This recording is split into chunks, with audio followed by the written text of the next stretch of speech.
T'as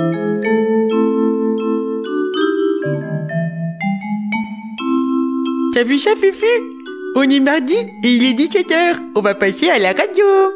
Oui, c'est l'heure des rediffusions des contes de Moutmout et Fufu qu'on a enregistrés pendant le confinement. Bonne écoute, les auditeurs. Oui, oui, oui.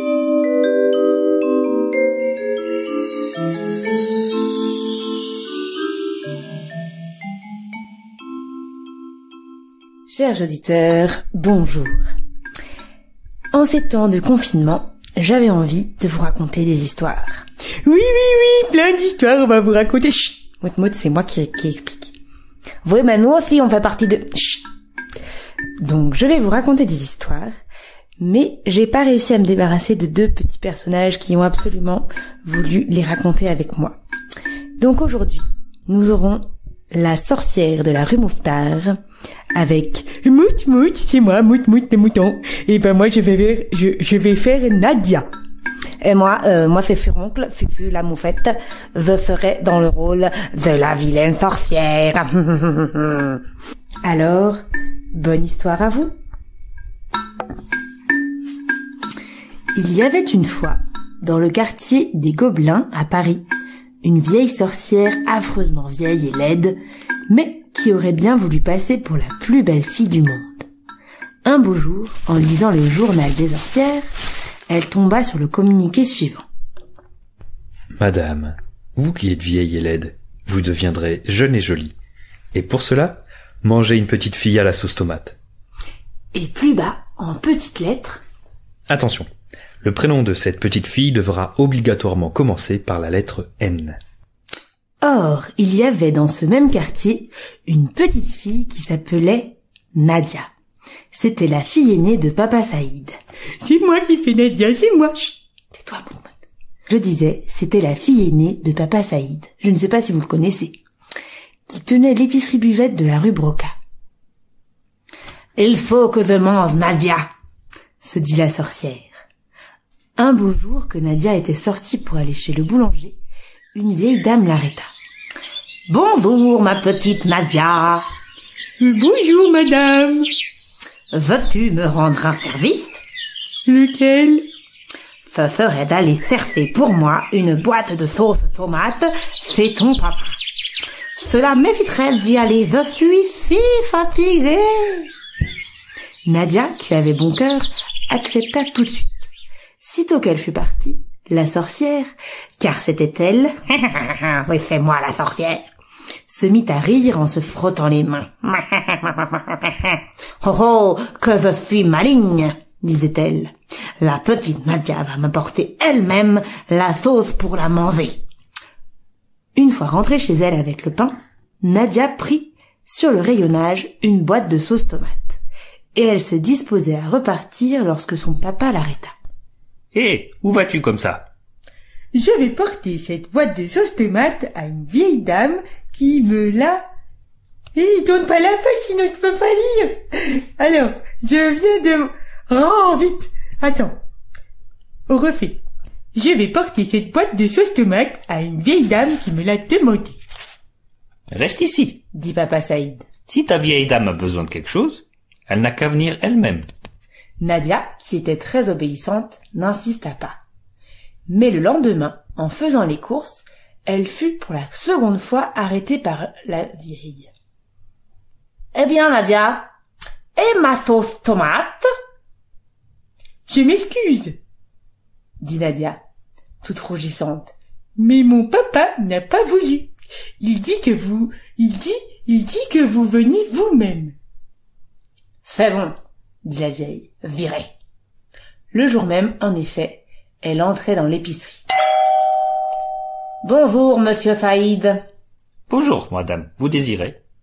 Je voudrais Nadia. Hein? Pardon, je voulais dire une boîte de sauce tomate. Ah, bon. Une petite ou une grande? Une grande, c'est pour Nadia. Quoi? Non, je voulais dire, c'est pour manger des spaghettis. Ah, bien. Justement, j'ai aussi des spaghettis. Ah non, c'est pas la peine, c'est bon, c'est déjà Nadia. Comment? Oh, excusez-moi, je voulais dire les spaghettis. J'en ai déjà fait moi. En ce cas, voici la boîte. La vieille prit la boîte, la paya, Puis, au lieu de partir, se mit à rouspéter. Mais c'est un peu lourd, hein. Est-ce que vous ne pourriez pas... Quoi? Envoyer Nadia la porter chez moi? Mais papa Saïd se méfiait. Non, madame, nous ne livrons pas à domicile. Quant à Nadia, elle a autre chose à faire. Si cette boîte est trop lourde pour vous, eh bien, tant pis. Vous n'avez qu'à la laisser. C'est bon, dit la sorcière. Je l'emporte. Au revoir, monsieur Saïd. Au revoir, madame. Et la sorcière s'en fut avec la boîte de sauce tomate. Une fois rentrée chez elle, elle se dit: j'ai une idée. Demain matin, je vais aller rue Mouffetard et je me déguiserai en marchande. Lorsque Nadia viendra faire les courses pour ses parents, je l'attraperai. Le lendemain, elle était rue Mouffetard, déguisée en bouchère, lorsque Nadia vient à passer. Bonjour, ma petite fille. Tu veux de la viande? Ah non, madame, je viens acheter du poulet. Vite, pensa la sorcière. Le lendemain, elle se déguisait en marchande de volailles. Bonjour, petite. Tu m'as fait un poulet? Ah non, madame, aujourd'hui, je veux de la viande. Crotte, pensa la sorcière. Le troisième jour, déguisée à nouveau, elle vendait à la fois de la viande et de la volaille. Bonjour, Nadia. Bonjour, ma petite fille. Hein, qu'est-ce que tu veux? Tu vois, aujourd'hui, je vends de tout. Du bœuf, du mouton, du poulet, du lapin. Non, de Dieu, tu vends du mouton? Non, je suis pas d'accord, hein. On peut pas faire une histoire où on vend du mouton. Non, vous me refaites cette phrase sans ça. Très bien. Tu vois, aujourd'hui, je vends de tout. Du bœuf, du poulet, du lapin. Oui, mais vous vendez pas du mouton. Oui, mais moi, je veux du poisson. Flûte! Reflûte et crotte de flûte. Rentrée chez elle, la sorcière réfléchit, puis elle eut une nouvelle idée. Eh bien, puisque c'est comme ça, demain matin, je deviendrai à moi toute seule toutes les marchandes de la rue Mouffetard. Et en effet, le jour suivant, toutes les marchandes de la rue Mouffetard, il y en avait exactement 267, c'était elle. Nadia vint, comme à l'ordinaire, s'approcha sans méfiance d'un éventaire de légumes, pour acheter, cette fois, des haricots verts, et elle allait payer quand la marchande la saisit par le poignet, l'enleva et hop, l'enferma dans le tiroir-caisse. Mais heureusement, Nadia avait un petit frère, qui s'appelait Bachir. Voyant que sa grande sœur ne rentrait pas, Bachir se dit: c'est sûrement la sorcière qui l'a prise. Il faut que j'aille la délivrer. Il prit sa guitare à la main et s'en fut rue Mouffetard. En le voyant arriver, les 267 marchandes, qui étaient la sorcière, se mirent à crier: où vas-tu comme ça, Bachir? Bachir ferma les yeux et répondit: je suis un pauvre musicien aveugle, et je voudrais chanter une petite chanson pour gagner quelques sous. Quelle chanson? Demandèrent les marchandes. Je veux chanter une chanson qui s'appelle Nadia, où es-tu? Non, pas celle-là. Chante-en une autre. Mais je n'en sais pas d'autre. Alors chante-la tout bas. Et Bachir se mit à chanter tout haut. Nadia, où es-tu? Nadia, où es-tu? Réponds que je t'entende. Nadia, où es-tu? Nadia, où es-tu? Car je te vois plus. Moins fort! Crièrent les 267 marchandes. Fais-nous casser les oreilles! Mais Bachir continuait de chanter. Nadia, où es-tu? Nadia, où es-tu? Quand tout à coup, une petite voix lui répondit. Bachir, délivre-moi, ou la sorcière me tuera. En entendant ces mots, Bachir ouvrit les yeux et les 267 marchandes sautèrent sur lui en criant: c'est un faux aveugle! C'est un faux aveugle! Mais on dit pas un aveugle. Ah, pardon. C'est un faux aveugle! Oh là là, attention, c'est un faux aveugle! Mais Bachir, qui était courageux, brandit sa petite guitare et assomma d'un coup la marchande la plus proche. Elle tomba raide et les 266 autres tombèrent en même temps qu'elle, assommées elles aussi. Alors Bachir entra dans toutes les boutiques l'une après l'autre en chantant. Nadia, où es-tu?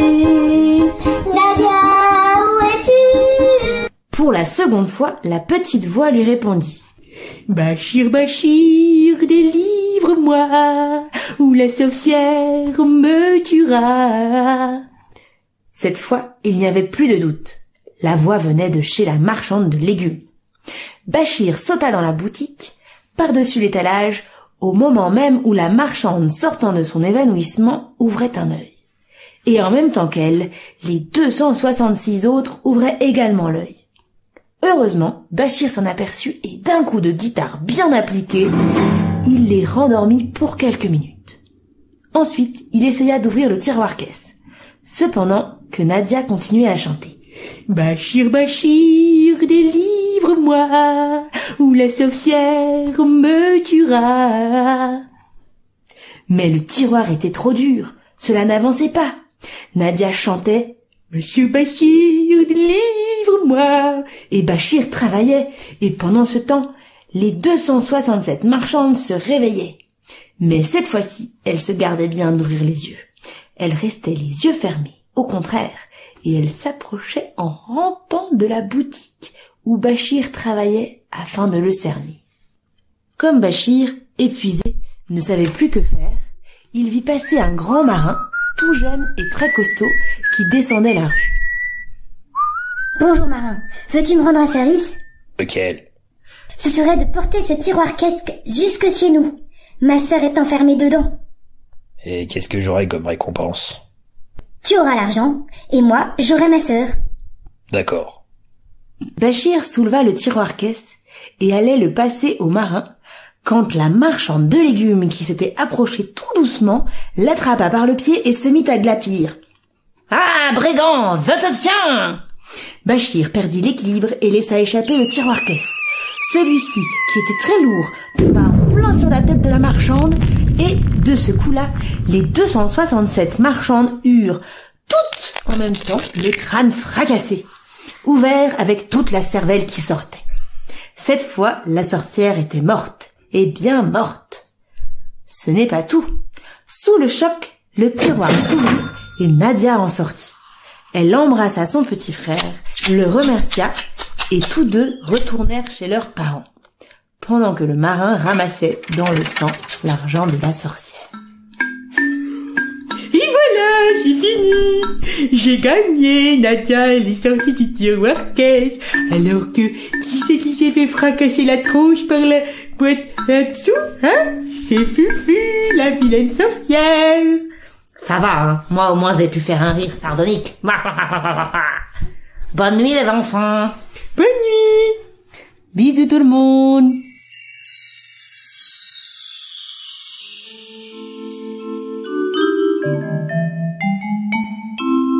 Par contre, pour avoir la suite, il faudra patienter jusqu'à jeudi. Eh oui, parce qu'on passe le jeudi à 17h. À jeudi. Salut, salut.